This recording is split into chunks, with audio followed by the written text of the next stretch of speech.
네, 코로나19 방역을 위한 정부의 행정 조치로 많은 자영업자, 소상공인이 영업 손실을 봤죠. 이 손실에 대해서 누구에게 얼마를 어떻게 보상해줘야 할지 정부나 국회는 아직 결정하지 못했습니다. 특히 소급 적용 여부를 두고 자영업자와 정부, 정치권의 생각이 모두 달라서 국회에서 지금 입법 청문회까지 열리고 있는데요. 자영업자 측을 대표해서 전국 자영업자 비상대책위원회 김종민 대변인 나오셨고요. 김성환 시사평론가도 함께 이 문제 얘기해 보겠습니다. 안녕하십니까? 네, 안녕하세요. 먼저 이 전국 자영업자 비대위라고 하는데 여기는 어떤 분들이 몇 명이나 지금 참석을 하고 있는 겁니까? 저희는 그 집합 금지, 집합 제한 업종 중심으로 해서 14개 업종이 참여하고 있고요. 네. 회원 수는 한 20만 정도로 추산하고 있습니다. 20만 명 정도의 회원을 가지고 있는 비대위다. 네. 지금 그 자영업 소상공인 분들 경제적으로 어려움을 겪고 있다라는 점은 뭐 여러 매체를 통해서도 많이 전해져 있었고 그리고 국민들도 이제 다 아실 겁니다. 근데 최근에 보면은 영업 제한 시간을 이제 밤 식당 같은 경우에 10시로 좀 늦춰졌고 그래서 식당 같은 데 가보면 이전보다는 조금 나아진 것 같긴 하지만 코로나 전 상황과는 아직도 많이 차이가 나는 것 같아요. 실질적으로 자영업자들이 피부로 느끼기에 현재 상황이 어떻습니까? 실제 9시에서 10시로 영업 제한 시간이 늘어나면서 회복된 업종도 상당합니다. 하지만 업종에 따라서 그 차이가 굉장히 크거든요. 그래서 호프나 주점, 그리고 노래 연습장이나 당구장 같은 경우에는 실제 3시간 정도 영업하는 거나 마찬가지입니다. 7시에 개점해서 늦게 개점을 하니까요. 그리고 10시까지 영업한다라는 건 10시까지 주문을 받을 수 있는 건 아닙니다. 그래서 9시 정도까지 주문을 받고 10시면 불을 꺼야 되는 상황이기 때문에 한 3시간 정도 영업을 해서 실제로는 평상시에 비해서 한 50% 이하의 매출이 나오고 있는 게 현실입니다. 자, 이런 소상공인 자영업자들의 어려움 해소하기 위해서 손실보상법이 논의가 되고 있는데 아직까지 결론을 못 내고 있고요. 오늘 이 시간 그 입법 청문회가 열리고 있습니다. 입법 청문회 앞서서 여야 국회의원들 그리고 소상공인 자영업자들이 한 자리에 모여서 소급 적용에 관해서 목소리를 높였습니다. 잠깐 이 모습 보고 오도록 하겠습니다.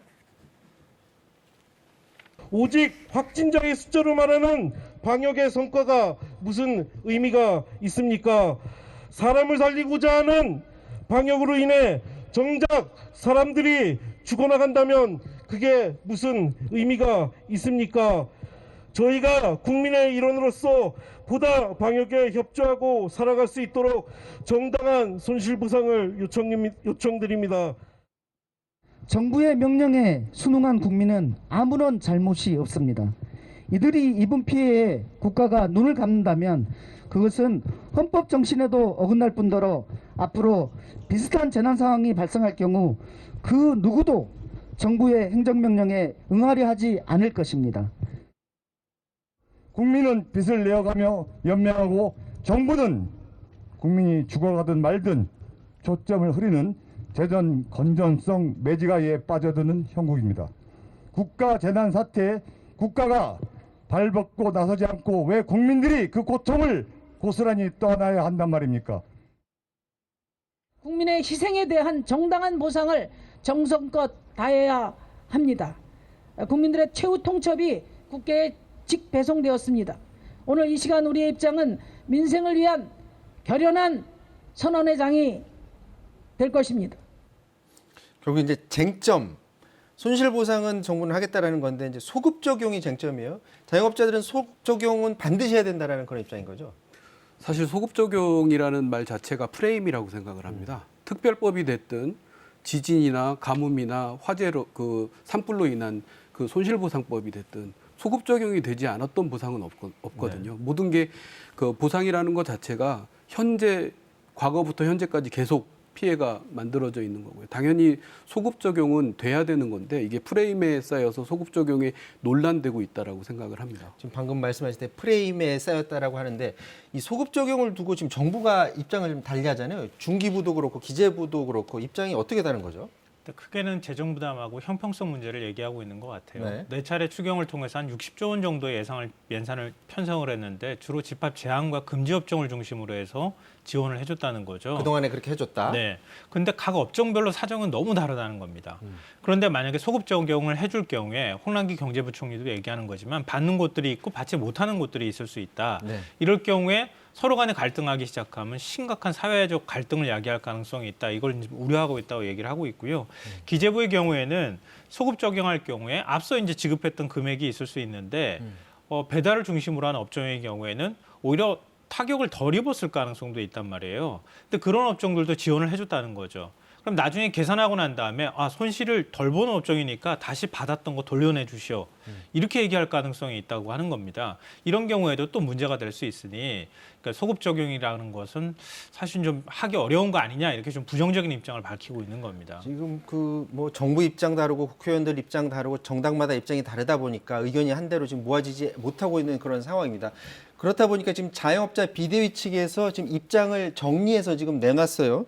먼저 소급 적용 대상을 한번 보면 지금 방역 지침에 따라서 집합 제한 금지 업종만 이 대상에 포함시키고, 그러니까 정부가 금지 대상으로 그리고 제한 대상으로 삼지 않은 업종은 굳이 이번 그 법에는 포함시킬 필요가 없다라는 게 지금 비대위의 입장입니까? 예, 안타깝게도 손실보상법의 입법 취지에 좀 따라야 된다라고 생각을 합니다. 그래서 행정명령을 받은 행정명령장을 받아서 집합금지나 집합 제한을 받은 업종에 국한해서 적용이 돼야 된다라는 생각이 들고요. 간접 피해 업종에 대해서는 지원책이 반드시 동반되어야 된다라는 게 저희 입장입니다.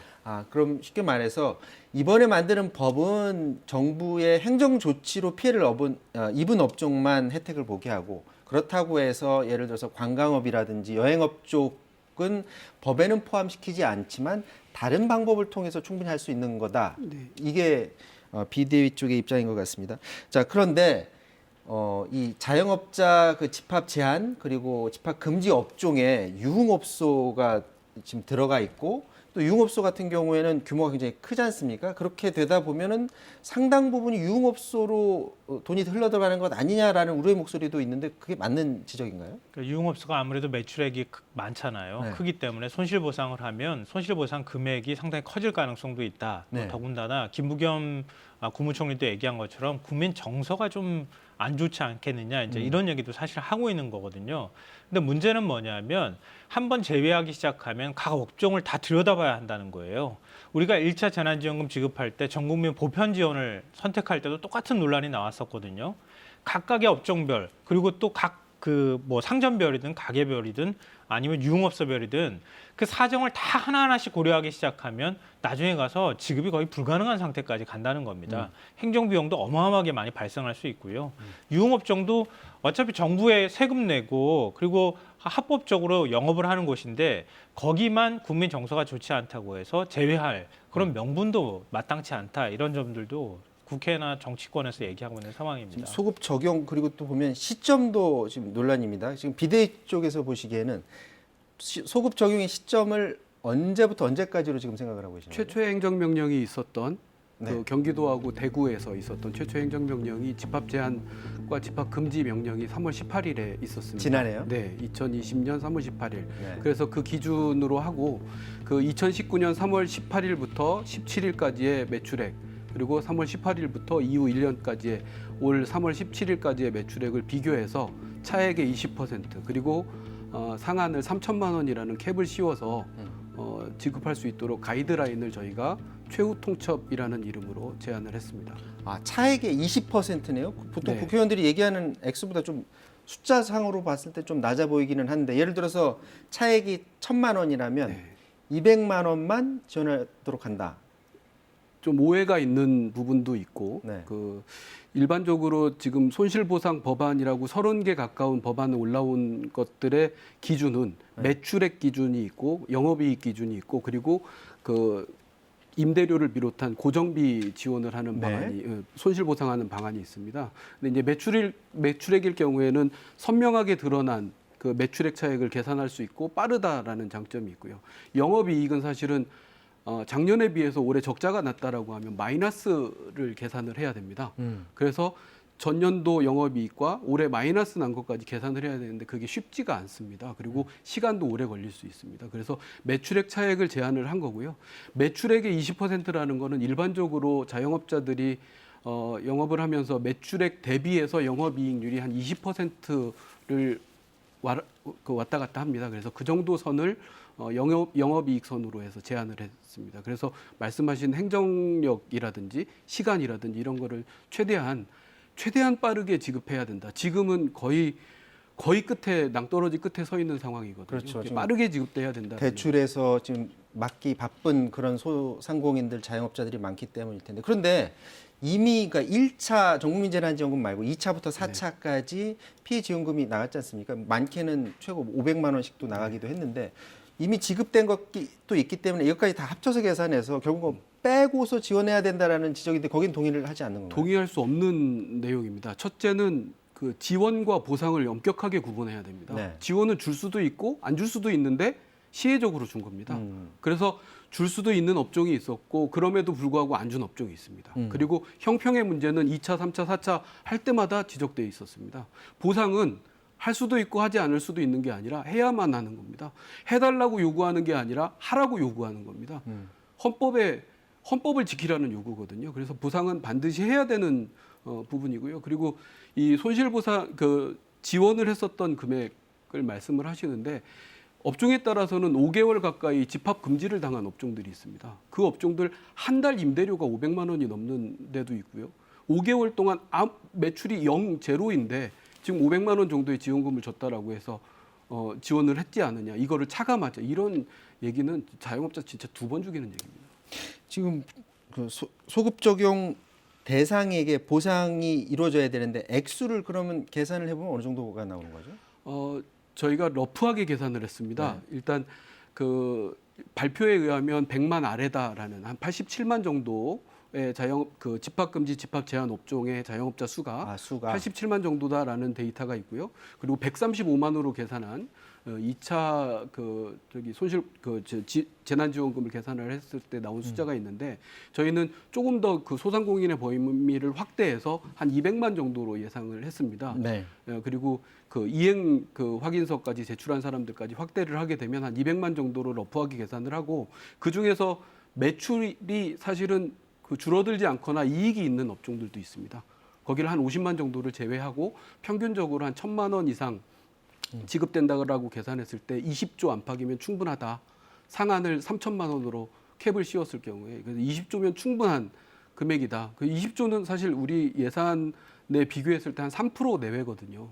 이 중요하고 어려운 집합금지나 집합 제한을 받은 업종에 대한 이 중요한 문제를 해결하지 않으면 이 사각지대의 문제라든지 이 집합금지나 제한을 받지 않았던 업종에 대한 배려라든지 이런 문제는 중요한 문제를 먼저 해결하고 나서 해야 된다라는 게 저희 입장입니다. 지금 마지막으로 국회가 그렇게 해서도 결론을 못 내고 예를 들어서 정부를 설득하지 못한다. 그렇게 된다면 그 다음 단계는 지금 자영업자들은 어떻게 하실 계획이신지요? 지금 현재 입법청문회가 진행되고 있는데요. 저희는 사실 손실보상 소급적용 입법에 크게 기대하고 있지 않습니다. 분명히 법이 통과된다 하더라도 이 손실보상금에 대한 산정과 관련해서는 또다시 기재부나 중기부나 아니면 그 산정위원회에다가 넘길 게 분명하기 때문입니다. 그럼 또 몇 달이 지나가거든요. 그래서 저희가 요구하는 건 긴급재정경제명령을 통해서 빨리 처리해달라. 그리고 이 지금 국회에서 논의되고 있는 이 손실보상법은 그 이유에 대해서 좀 강력하게 조금 더 폭넓고 제한 없이 지급해달라 이걸 요청하고 있는 거고요.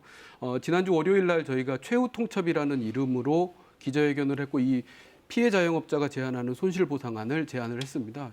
이게 성의 있게 논의되지 않거나 또 이런 식으로 이번 달도 넘기고 다음 달 넘기고 그리고 또 기재부나 중기부에서 또 한참 체류된다면 저희는 집단 행동도 불사하겠다라는 일단 정부가 이 문제를 검토한 다음부터 지금 뭐 4달 이상이 지난 그런 상황인데 그럼에도 불구하고 결론을 내질 못하고 있고 그 와중에도 계속해서 자영업자들을 같은 경우에 문을 닫는 경우가 지금 잦다고 합니다. 빠른 결정이 필요한 그런 시점인 것 같습니다. 자, 자영업자 비대위 김종인 대변인은 여기서 인사드리겠습니다. 말씀 고맙습니다.